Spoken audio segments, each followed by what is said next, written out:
आपका स्वागत है हमारे चैनल पर।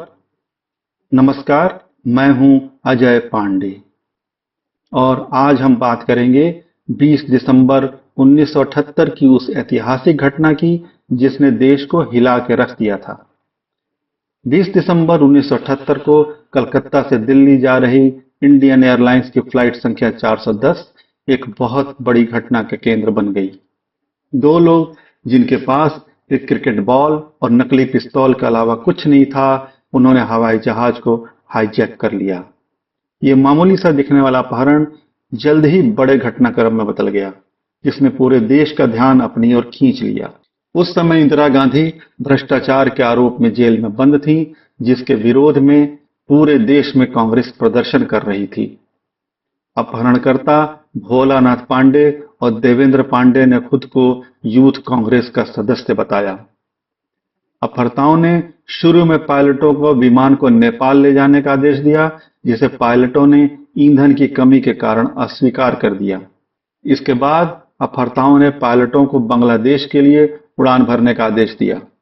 पायलटों ने इसे भी अस्वीकार कर दिया। फिर अपहर्ता भारत के उत्तर प्रदेश में वाराणसी हवाई अड्डे के लिए मान गए। वाराणसी में उतरने पर अपहर्ताओं ने अधिकारियों को अपनी मांगों की घोषणा करने के लिए विमान के रेडियो का उपयोग किया। अपहर्ताओं की मांगें स्पष्ट थीं। इंदिरा गांधी की रिहाई, उनके बेटे संजय गांधी के खिलाफ आरोप वापस लिए जाएं और तीसरा, जनता पार्टी की सरकार इस्तीफा दे। हाईजैकर्स से बातचीत का दौर कई घंटे चला। उनसे बातचीत करने के लिए मुख्य सचिव तथा पुलिस के उच्चाधिकारी वाराणसी पहुंचे। 126 यात्रियों और 6 क्रू मेंबर वाले इस जहाज को 7 घंटे तक बंधक बनाने के बाद अपहर्ताओं ने आत्मसमर्पण कर दिया। अपहर्ताओं को गिरफ्तार कर लिया गया और उन पर मुकदमा दर्ज किया गया। लेकिन 1980 के भारतीय आम चुनाव में इंदिरा गांधी और उनकी पार्टी के सरकार में लौटने के बाद दोनों अपहर्ताओं के खिलाफ मुकदमा रद्द कर दिया गया। भोलानाथ पांडे और देवेंद्र पांडे कांग्रेस पार्टी के साथ जुड़े रहे। भोलानाथ पांडे को बाद में कांग्रेस के टिकट पर 2 बार विधायक चुना गया, जो इस बात का संकेत था कि उनके आपराधिक अतीत के बावजूद उन्हें राजनीति में जगह मिल गई थी। इस निर्णय ने उस समय के राजनीतिक माहौल में हलचल मचा दी थी।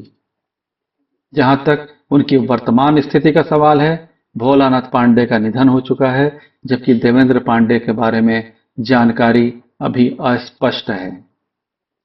तो ये था आज का विशेष कार्यक्रम। हमें उम्मीद है कि आपने इस घटना के बारे में कुछ नई और महत्वपूर्ण जानकारी प्राप्त की होगी। अगले कार्यक्रम में फिर मिलेंगे, तब तक के लिए नमस्कार। अगर आपको हमारे वीडियो पसंद आते हैं और आप चाहते हैं कि हम और भी रोचक और जानकारीपूर्ण कंटेंट ला सकें, तो कृपया हमें अपना सहयोग दें। सहयोग के लिए क्यूआर कोड को स्कैन करें अथवा यूपीआई या जीपे के माध्यम से सहयोग करें। आपका छोटा सा योगदान भी हमें इतिहास की इन अनकही कहानियों को दुनिया तक पहुंचाने में मदद करेगा और आपका समर्थन हमारी टीम को रिसर्च करने, नए उपकरण खरीदने और बेहतर ग्राफिक्स बनाने में मदद करेगा। हम आपसे जुड़ने और इस यात्रा का हिस्सा बनने के लिए आभारी हैं।